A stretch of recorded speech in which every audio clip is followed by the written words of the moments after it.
गुरुग्राम की सुबह थी। गाड़ी में सामान रखा गया और परिवार के साथ हम निकल पड़े। मम्मी, मासी जी, उनकी बेटी, भाभी जी और मैं। सब महिलाएं थीं और गाड़ी चलाने की जिम्मेदारी मेरे कंधों पर थी। लंबा सफर था, पर मन में उत्साह उतना ही बड़ा। पहला ठहराव जयपुर की ओर था। रास्ते में उमैद पैलेस पर स्वादिष्ट डिनर मिला। वहीं महसूस हुआ कि यह यात्रा सिर्फ जगहों की नहीं होगी, बल्कि स्वाद, अनुभव और रिश्तों की भी होगी। रात हमने जयपुर में बिताई। अगली सुबह शहर का असली रंग देखने को मिला। हवा महल की खिड़कियां जैसे अतीत की कहानियां सुना रही थीं। सिटी पैलेस के विशाल आंगन में चलते हुए लगा जैसे किसी राजसी युग में पहुंच गए हों। जंतर मंतर के यंत्रों ने हैरान कर दिया, सोचने पर मजबूर किया कि सदियों पहले इंसान ने समय और आकाश को कितनी बारीकी से समझा था। उस रात जयपुर में हमने एक राजसी और भरपूर डिनर का आनंद लिया।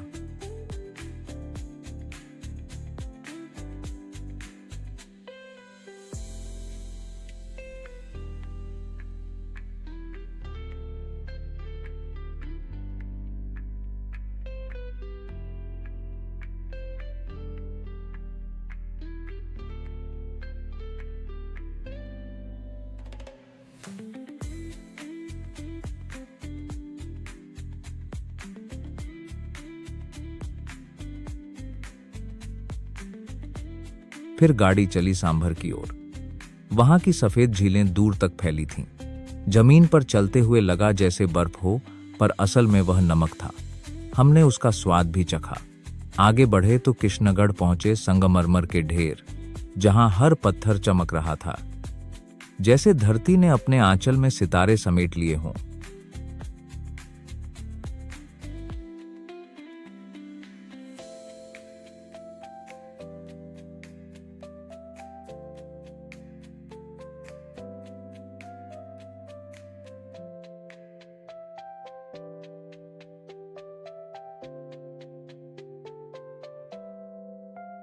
उस रात का ठिकाना था अजमेर।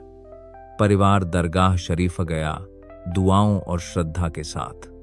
मैंने अपना समय मॉल में बिताया। शाम को सभी पुष्कर पहुंचे। झील के किनारे बैठकर डूबता सूरज देखना, घंटियों और मंत्रों की गूंज सुनना, वह पल किसी और ही दुनिया का था।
अगला पड़ाव था कुंभलगढ़।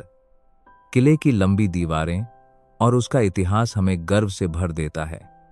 हमने वहां रावल सरगुन में ठहराव किया। बहुत ही सुंदर जगह, जहां आतिथ्य राजसी था। शाम को किले का नाइट शो देखा। इतिहास रोशनी और आवाजों के बीच जीवित हो उठा। सुबह हुई तो हम रणकपुर की ओर चल पड़े। वहां के जैन मंदिर तो जैसे संगमरमर से बनी कविता थे।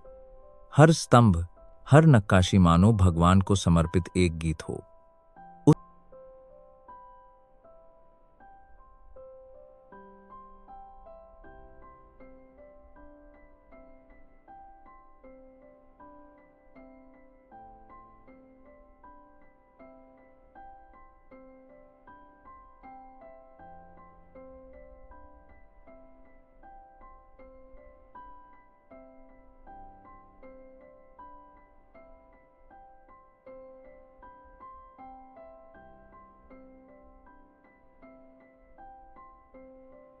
उसी दिन हमने लेपर्ड सफारी भी की। पहाड़ियों के बीच से दो तेंदुए दिखाई दिए।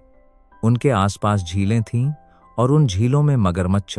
वह दृश्य जीवन भर याद रहने वाला था।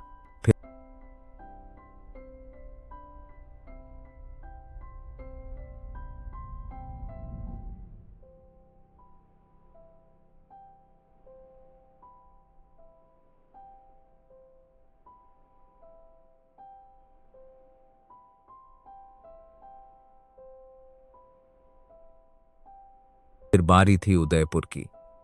नाव में झील की सैर ने मन को शांति दी। अगली सुबह एकलिंगजी मंदिर पहुंचे, पर वह बंद था। तब हमने सास बहू मंदिर देखा, बारीक नक्काशी से भरा हुआ। दोपहर को आराम किया और शाम सहेलियों की बाड़ी में गुजारी। फव्वारों और बाघों के बीच हरियाली ने दिल बहला दिया।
उसी शाम बागोर की हवेली का सांस्कृतिक कार्यक्रम देखा।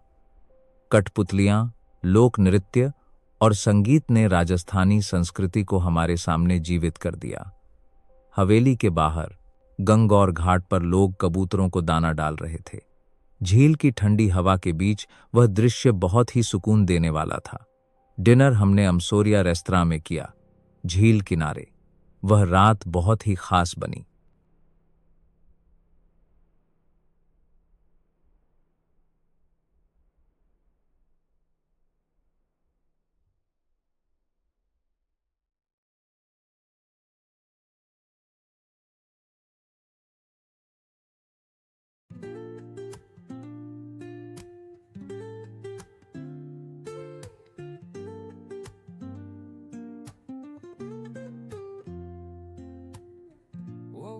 late, missed the morning glaze, but the sunlight hits in so many ways.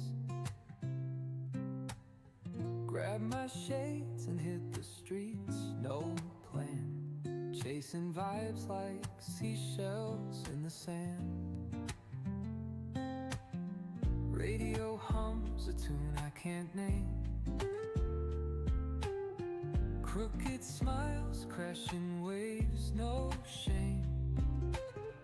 Flip my phone, toss it in my bag.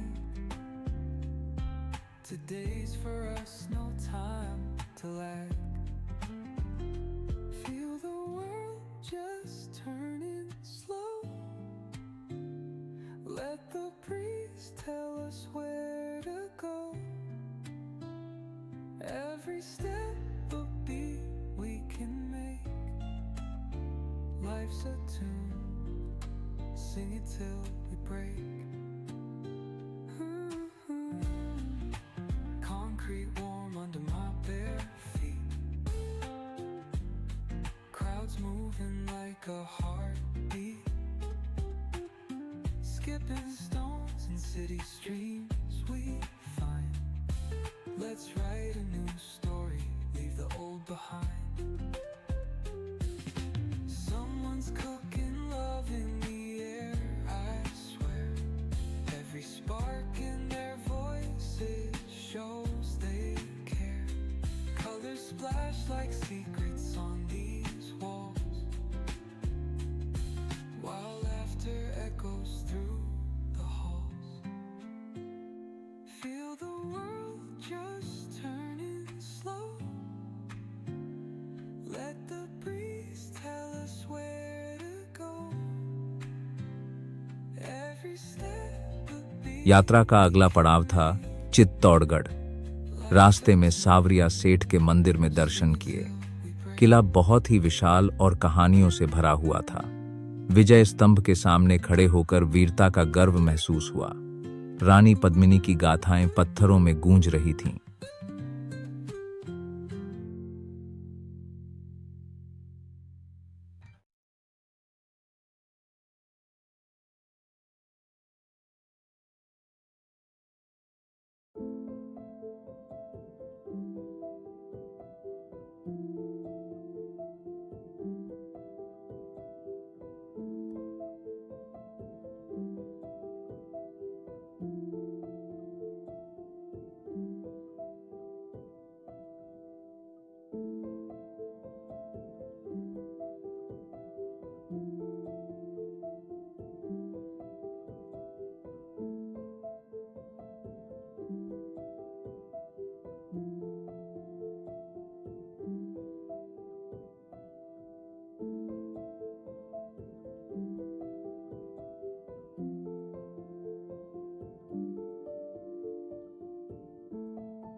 अंतिम पड़ाव में हम फिर अजमेर लौटे, जहां एक किले जैसी हवेली में रात बिताई।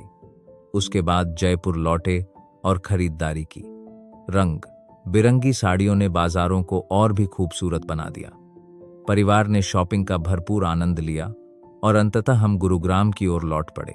यह सफर सिर्फ किलोमीटर तय करने का नहीं था, यह रिश्तों को और करीब लाने का, हंसी और यादों को संजोने का और राजस्थान की धरोहर को महसूस करने का अनुभव था। हर किला, हर झील, हर मंदिर और हर मुस्कान ने इस यात्रा को अमर बना दिया।